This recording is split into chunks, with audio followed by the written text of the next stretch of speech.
Энэ удаагийнхаа бичлэгээр 2009 онд нээлттэй хийсэн хайр дурлал төрлийн Timer киног товчлон ярьж өгөхөөр сонголоо.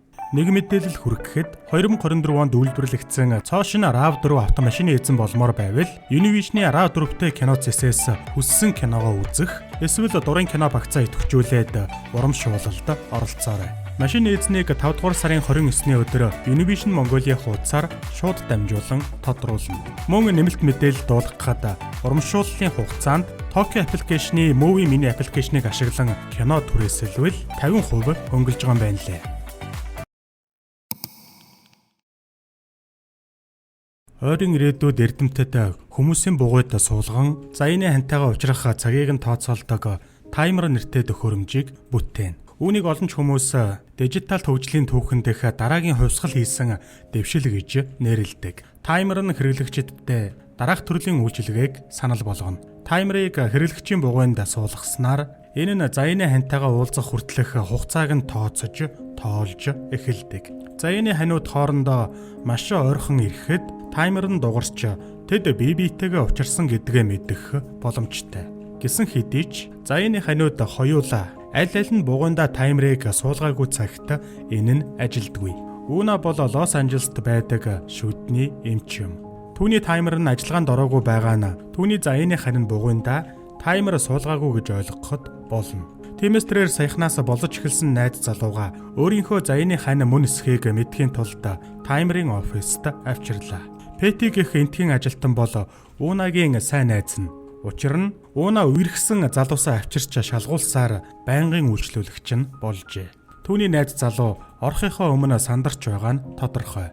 Учир нь тэдний Timer дээрх цаг нь таарахгүй бол салхаас өөр сонголтгүй болно шүү дээ. Ингээд Пэти найз залуугаар нь бичиг баримтан дээр нь гарын үсэг зурулаад Timer-а түүний бугуйд суулгалаа. Тэгээд түүний Timer нь шууд л идэвхжиж заяаны хантайгаа уулзрахад 916 өдөр үлдсэн байгааг заадаг. Улмаар Үүна өөрийн Timer руугаа харан идэвхжих байх гэж найдаж байсан ч идэвхжсэнгүй. Түүний найз залуу анагаахын сургуулаа төгсмөгцөөл заяаны хантайгаа уулзрах болсноо мэдээд маш их баярлана.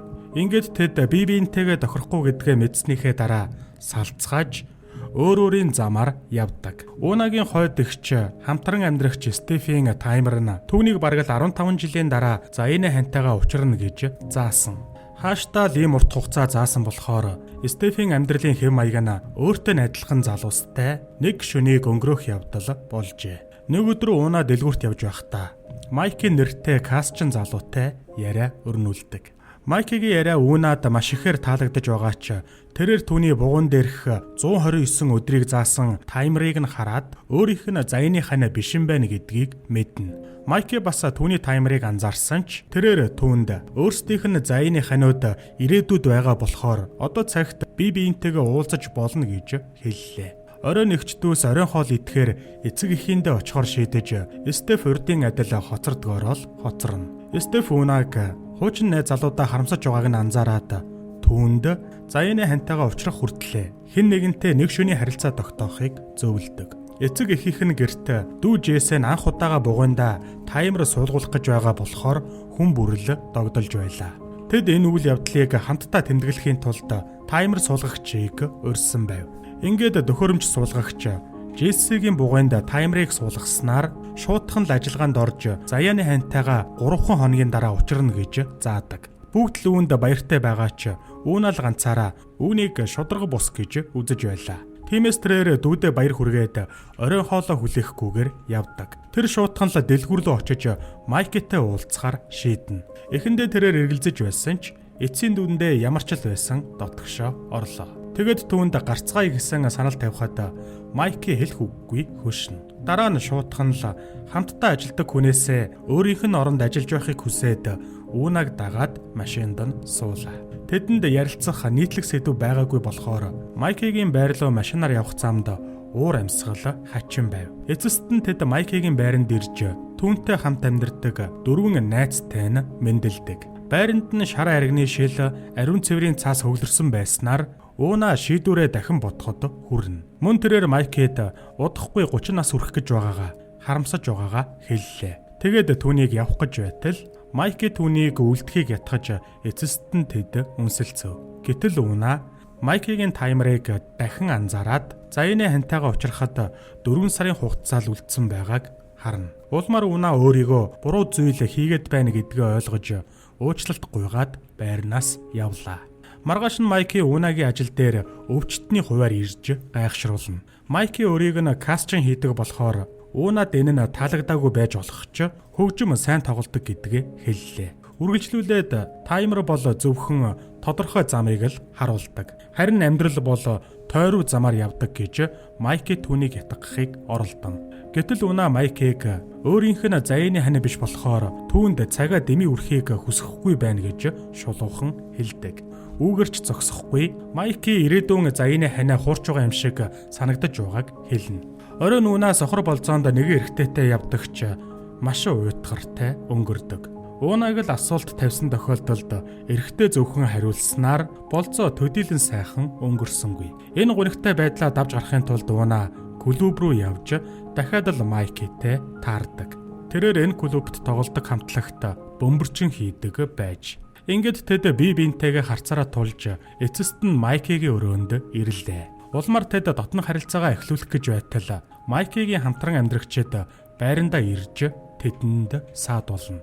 Уна шиг бүсгүйтэй шөнийг өнгөрүүлэх нь түүний хувьд ховорхон дохиох боломж тул Майки тэднийг дуугүй байхыг хүсдэг.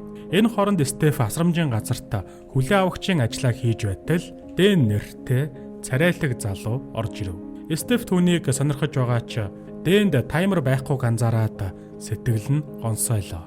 Гэртээ Стеф Унагаас шөнийхэн талаар асууж эцэст нь түүнийг нэг залуутай шөнийг өнгөрүүлсэнд нь санаа нь амарна. Тэгэд тэр Унаад түүний сэтгэл нь шархалж магадгүй болохоор тэр залуутайгаа дахиж битгий уулзаарай гэж зөвлөдөг. Ингээд Унагийн дүү Заяаны хантайгаа уулзрах цаг боллоо. Эцэг эх нь Джессиг сургууль руу сэтгэл догдлон явуулдагч бүхэл өдрийн турш түүний таймер нь дуурсангүй.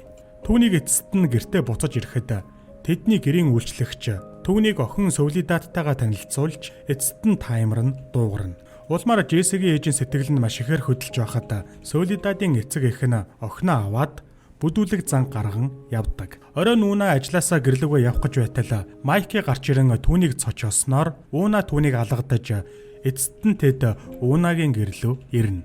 Тэгээд гэртээ Стеф байхгүй гэдгийг баттай болгосныхоо дараа Майкиг үнслээ. Ингээд Уна Майки хоёр болзож эхэлдэг. Уна Майкигийн ойр ойрхон очиж түүний найзуудтай дотно болцгооно. Уна түүнд хөгжмийн продюсер болох төрсөн эцгийнхээ тухай ярина. Уна аавтайгаа ээжээс нь салснаас хойш огт яриагүй байж.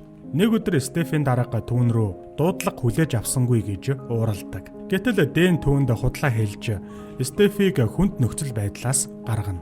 Дэн Стефиг сонирхож байгаа ч Стеф тоосонгүй. Гэсэн ч Стеф Уна Дэн хоёрыг болзуулах санаа төрдөг. Ингээд Стеф Унад түүнийг сүүлийн үед гадуур гараагүй болохоор орой клубт уулзъя гэж хэллээ. Уна Майкигийн талаар Стеф хэлээгүй байгаа болохоор өөрийг нь шүүмжлэнэ гэхээс эмээн. Оройн Стеф Дэн хоёр клубт Унаг удаан хугацаанд хүлээж байгаач тэр ирсэнгүй. Харин тэрээр Майкитай хамт өрөөндөө цагийг өнгөрүүлнэ. Стеф Дэн хоёр удаан хугацаанд ярилцаж Дэн түүнд эхнэр нь 3 жилийн өмнө нас барсан тухай хэлдэг. Тэрээр эхнэрээ Заяаны хань байсан гэдэгт итгэдэг болохоор таймерыг огт суулгаагүй байж удаан хугацаанд яриа үргэлжлэх тусам тэд нэг нэгэндээ таалагдж эхлэнэ. Гэсэн ч Стеф гэртээ буцаж ирээд өөрийг нь үл ойшоолоо хэмээн Уна дуура гаргадаг. Удалгүй тэрээр Майкиг түүний өрөөнд байхыг хараад тэднийг нууцаар уулздаг гэдгийг нь ойлгоно. Ингээд Майкигийн таймераас болж эгчдүүс маргалдаж уур амьсгал хурц боллоо. Гэтэл Майки тэдний яриаг нь дасалж үнэндээ өөрийнх нь таймер нь өөрийгөө нийгэмд гадуурхагдуулахгүй тулд наасан наалт гэдгийг илчилнэ. Тэр үнэндээ таймерт итгэдэггүй бөгөөд хизээч таймер суулгахгүй гэж хэлдэг. Үүнийг нь сонсоод Уна шоконд орж энэ бүх хугацаанд өөрийг нь хуурч байсан дуурлаж гэрээс нь явахыг ууртайгаар тушаалаа. Тэдний хамтдаа өнгөрүүлсэн цаг хугацаа нь удаан үргэлжлэхгүй гэж Уна бодож исэн болохоор л зугаатай байсан. Одоо тэр Майкиг таймергүй гэдгийг нь мэдээд хууртагдсан мэдрэмж төржээ. Дараагийн хэдэн өдрүүдэд Уна түүнтэй холбоо тогтоохыг оролдоогүй ч сэтгэл нь тавгүй байсаар эцэст нь тэр Майкитай ярилцахаар шийдэж уучлалт гуйна. Ингээд Уна Майкийн хоёр талархлын баяраар Унагийн эцэг эхийн зочилдог. Тэдний гэрийн үйлчлэгч нар мөн охин нь хоолны ширээний ард суужээ. Майки испанаар ярьж чаддаг байсан болохоор тэдэнтэй амархан ойлголцдог. Гэтэл Уна эцэг эхийнхээ Майкигаас асуусан бүх асуултанд нь хариулж түүнд ярих боломж бараг л өгдөггүй. Магадгүй тэрээр залуухан гинэн бөмбөрчөнтэй үерхэж байгаадаа ичиж байгаа бололтой. Энэ хооронд Дэн болон Стефнаар хэд хэдэн удаа уулзсны эцэст болцож эхэлсэн байв.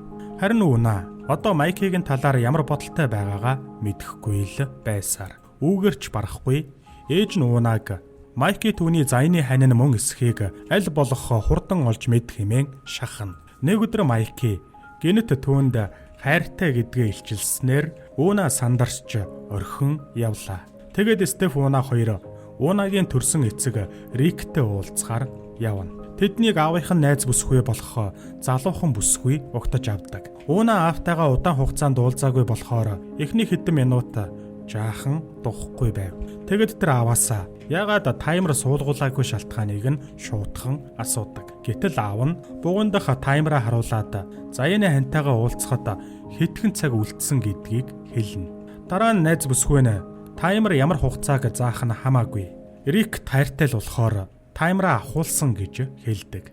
Түүний хэлсэн үгнээс урам авсан эгчдүүс энэ утгагүй цаг заагчаас хамааралгүйгээр өөрсдийнхөө амьдрах болно гэж шийдэн таймеруудаа авахуулахаар яарвчлана. Тэднийг таймераа агуулахыг хүсэж байгааг суйрлуулагч сонсоод маш ихээр цочирдов. Суйрлуулагч болон менежер хоёр тэдэнд төхөөрөмжийг нэг л удаа салгах юм бол дахин суулгах боломжгүй тул заяаны ханаа олох сүүлчийн боломж чинь байх болно гэдгийг анхааруулдаг. Гэсэн ч Стеф өөрт нь энэ хамаагүй гэснээр түүнийхийг салгадаг бол Унагийн ээлж ирэхэд тэрээр эргэлзэнэ. Тэгээд төхөөрөмжийг салгахаас хэдхэн хормын өмнө түүний таймер дугарч эхэлдэг. Яг энэ мөчөд түүний заяаны хань нь өөрийн бугундаа таймер суулгасан гэсэн үг юм. Унагийн таймер нь түүнтэй уулзрахад 5 цаг л үлдсэн гэж заана. Улмаар түүний сонирхол нь төрж таймераа үлдээхээр шийдснээр Стеф түүнд уралдаг. Маргааш нь тэдний төрсөн өдөр болно. Шөнө Унагийн таймер нь унтарснаар тэр маргааш өөрийн заяаны хантайгаа уулзна гэсэн үг юм. Ээж нь охтынхоо төрсөн өдрийн үдшилгээг зохион байгуулж Дэн болон Майки нарыг урьжээ. Стеф төрүүлж үйлчлэгт ирээд Дэнтэй хамт цагийг өнгөрүүлнэ. Харин Майки гэрийн үйлчлэгч Унагийн ээж хоёрын яриаг орчуулад завгүй байлаа. Тэд эзэн үйлчлэгчийн байр сууриа хэвээр үлдээхээр шийдэж харин хүүхдүүд нь харилцаагаа өөрсдийнхөөрөө үргэлжлүүлэх гэж шийдлээ. Эцэст нь Уна үйлчлэгт ирэхэд түүний таймер Дэнийн таймер 2 зэрэг дугарснаар тэд заяаны ханууд гэдэг нь тодорхой болно.